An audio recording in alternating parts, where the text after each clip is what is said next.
وہ بھی پورا نہیں کہ وہ بھی میں نے پورا نہیں کیا تھا.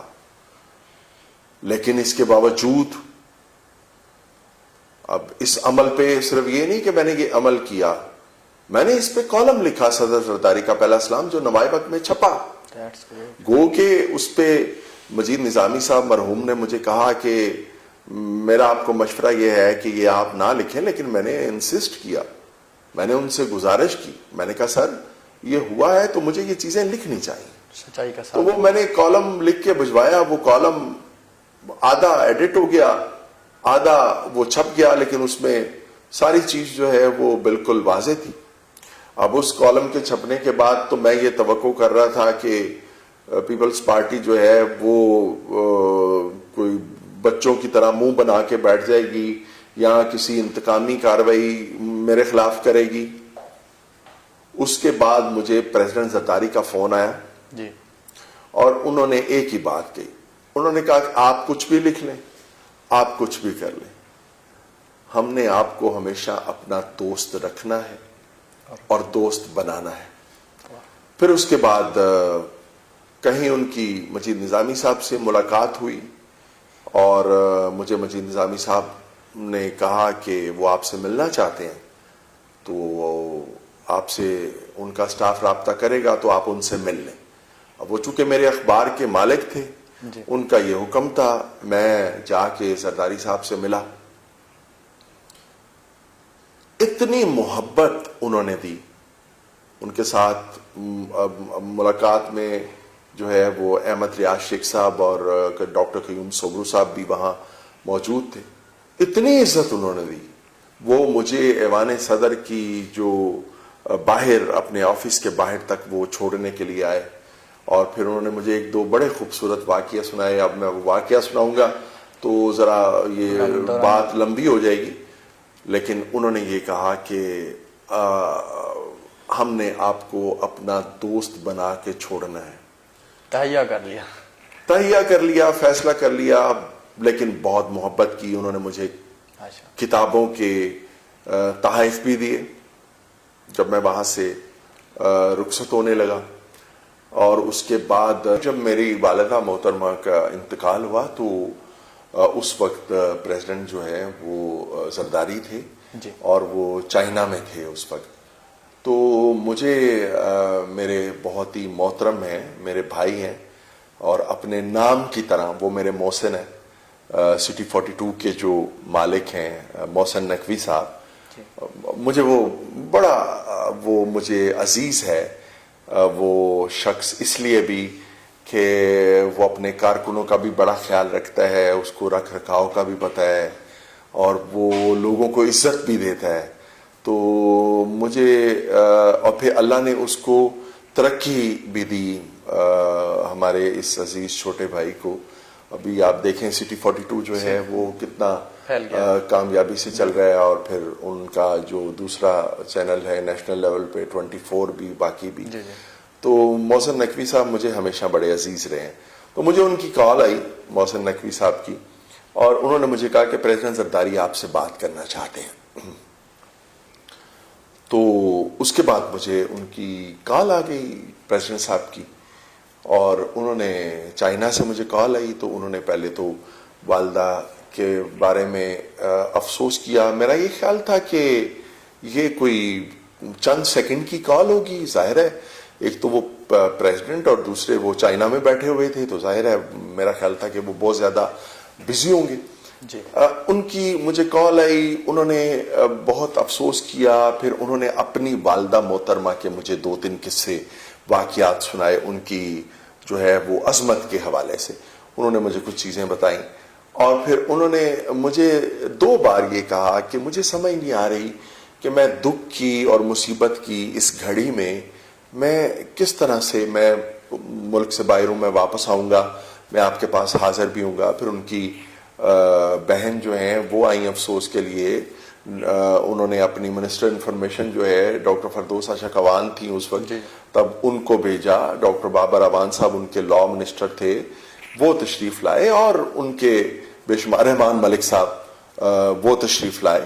تو بے شمار لوگ جو ہیں وہ آئے, اور پھر اس کے بعد وہ جب عمرے پہ گئے اپنے کچھ خاص دوستوں کو ساتھ لے کے, تو انہوں نے مجھے کہا کہ آپ کو امریکہ کے لیے بھی کہا تھا, آپ نہیں گئے, پھر آپ کو چائنا کے لیے بھی کہا تھا تو آپ نہیں گئے, اب میں آپ کو ایک ایسی جگہ پہ ساتھ لے جا رہا ہوں جہاں پہ آپ انکار نہیں کر سکیں گے. تو میرے ذہن میں پتہ نہیں کیا آیا, میں نے کہا جی دنیا کی وہ کوئی ایسی جگہ نہیں ہے جہاں پہ میں آپ سے معذرت نہ کر سکوں. میں نے کہا انکار تو میں نہیں کہتا, اس میں تکبر ہے اس لفظ میں, معذرت نہ کر سکوں. تو انہوں نے مجھے کہا کہ میں آپ کو خانہ کعبہ اور روضہ رسول میں ساتھ لے کے جا رہا ہوں. تو یکدم میں ایک عجیب میری کیفیت ہو گئی, میں چپ سا ہو گیا, اور بس میں وہ لمحہ بیان نہیں کر سکتا کہ اس وقت انہوں نے سمجھا کہ شاید میں بول نہیں رہا تھا, تو انہوں نے سمجھا شاید کوئی لائن کٹ گئی ہے یا ایسی بات. تو پھر جب انہوں نے ہیلو کہا تو میں نے کہا جی میں سن رہا ہوں. بہرحال پھر اس کے بعد ہم ان کے ساتھ عمرے کے لیے بھی گئے اور وہ سارا کچھ ہوا. تو بہرحال میں یہ سمجھتا ہوں کہ انہوں نے صرف یہی نہیں, سرکاری ملازمین کی تنہائیں بھی پیپلز پارٹی کے دور میں بڑھیں.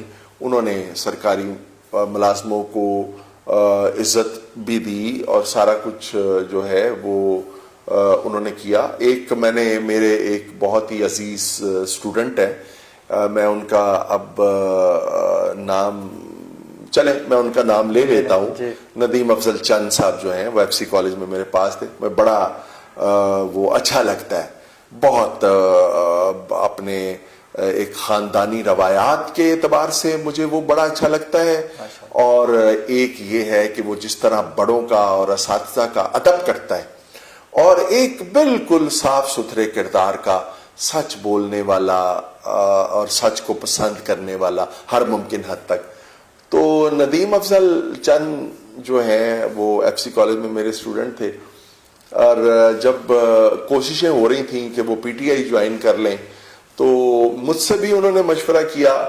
تو میں نے بھی انہیں یہی مشورہ دیا, میں نے کہا جی آپ ضرور جوائن کر لیں, کیونکہ پیپلز پارٹی کا اب پنجاب میں کوئی مستقبل نہیں ہے, تو میں کیا آپ ضرور جوائن کر لیں. تو وہ تھوڑے سے ڈبل مائنڈڈ تھے. تو میں نے ان سے یہ پوچھا, میں نے کہا کہ آپ کیوں ہچکچا رہے ہیں یا آپ کیوں کوئی فیصلہ نہیں کر پا رہے. تو انہوں نے مجھے کہا کہ اصل میں یہ پیپلز پارٹی کے میں جو ہے خاص طور پہ یہ بلاول اور باقی زرداری صاحب, اور انہوں نے کہا کہ یہ اتنی رسپیکٹ دیتے ہیں, یہ اتنی عزت دیتے ہیں کہ میں جب کہیں اور جانے کا سوچتا ہوں تو میرے ذہن میں وہ آ جاتا ہے کہ یہ لوگوں کو کتنی عزت دیتے ہیں اور کتنی رسپیکٹ دیتے ہیں. بہرحال وہ نہ چھوڑ سکے. میرے مجبور کرنے پہ آپ کہہ لیں یا کچھ اور دوستوں نے جب یہ پرزور گزارش کی, خود خان صاحب کی یہ بڑی خواہش تھی کہ وہ پی ٹی آئی جوائن کریں, تو وہ انہوں نے پھر پی ٹی آئی جو ہے وہ جوائن کی. تو اسی طرح میں یہ سمجھتا ہوں کہ کم از کم میں یہ سمجھتا ہوں کہ پیپلز پارٹی کے دور میں جو آزادی صحافت ہے وہ تھی, بہت حد تک انہوں نے لوگوں کو اکاموڈیٹ کیا. ماشاءاللہ. اچھا سر, ہمیں آپ نے سسپینس میں ڈال دیا ہے واقعے کے حوالے سے, تو آپ ہمارے ناظرین کے ساتھ آپ ٹائم کی پرواہ بالکل بھی نہ کریں, آپ ہمارے ساتھ وہ ایک واقعہ کو ایک شیئر کر دیں. آپ نے کہا دو ہیں تو ایک ہی کر دیں, ایک واقعہ شیئر کر زرداری صاحب کے حوالے سے. زرداری صاحب کی یہ جو میں نے کہا ملاقات کی میں جو جی وہ آپ کہہ رہے ہیں ملاقات میں, وہ ہوا یہ کہ جب میں ادھر گیا ان کے پاس, تو اس وقت ایک ایم این اے فرح ناز تھیں جو حسین حقانی صاحب کی بیگم ہے, وہ ان سے کسی فائل پہ سائن کروا رہی تھی. وہ جب چلی گئی تو میں تھوڑے فاصلے پہ بیٹھا تھا. انہوں نے کہا جی کہ آپ ادھر میرے قریب آ جائیں, ڈرائی فروٹ پڑا ہوا تھا. میں ان کے قریب چلا گیا اور باتیں ہو رہی تھیں, تو انہوں نے بات یہاں سے شروع کی. انہوں نے کہا کہ میں جب جیل, انہوں نے یہ بتایا, انہوں نے کہا کہ میں ایک بالکل عام سا ایک بلوچ کا بچہ اور جس کا نہ آگا نہ پیچھا, تو ایک یہ ارادہ کیا کہ بی بی صاحبہ سے جو ہے وہ شادی ہو. تو وہ ہمارے ارادے کو اللہ نے قبول کر لیا اور ہمارے ارادے کو دعا بنا دیا, اور دنیا کی پہلی خاتون وزیر اعظم ذوالفقار علی بھٹو شہید کی بیٹی جو ہے وہ مجھ جیسے شخص کی جو ہے وہ بیگم بن گئی.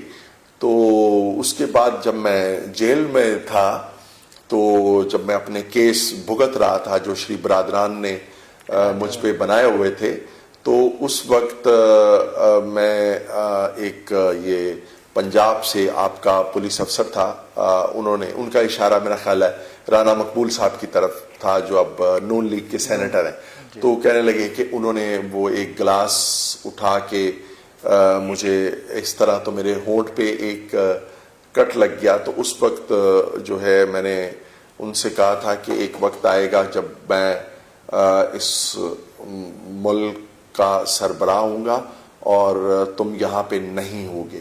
تو یہ پیپلز پارٹی کا چونکہ ابتدائی دور تھا, تو وہ جب پیپلز پارٹی کی حکومت میں آئی تو کچھ عرصے کے لیے جو رانا مقبول صاحب تھے وہ ملک سے باہر چلے گئے تھے.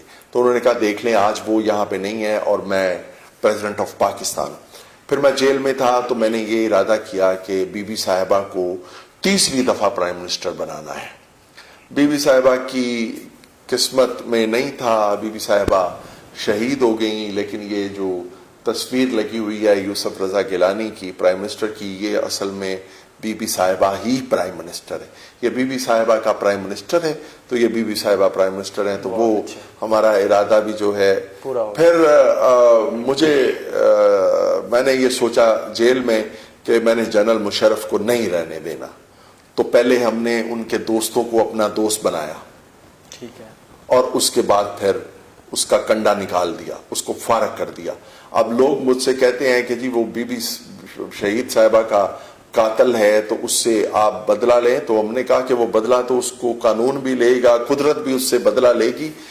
یہی بدلہ کافی ہے کہ آج میں اس کی سیٹ پہ بیٹھا ہوا ہوں اور وہ گھر میں بیٹھ کے یہ سوچتا ہوگا کہ جس شخص کو 9 سال میں نے غلط طور پہ قید میں رکھا, وہ شخص آج ادھر ایوان صدر میں صدر بن کے بیٹھا ہوا ہے. تو میں نے جو بھی ارادہ کیا وہ اللہ نے اس کو, ہمارے ارادے کو ہماری دعا سمجھ کر قبول کر لیا.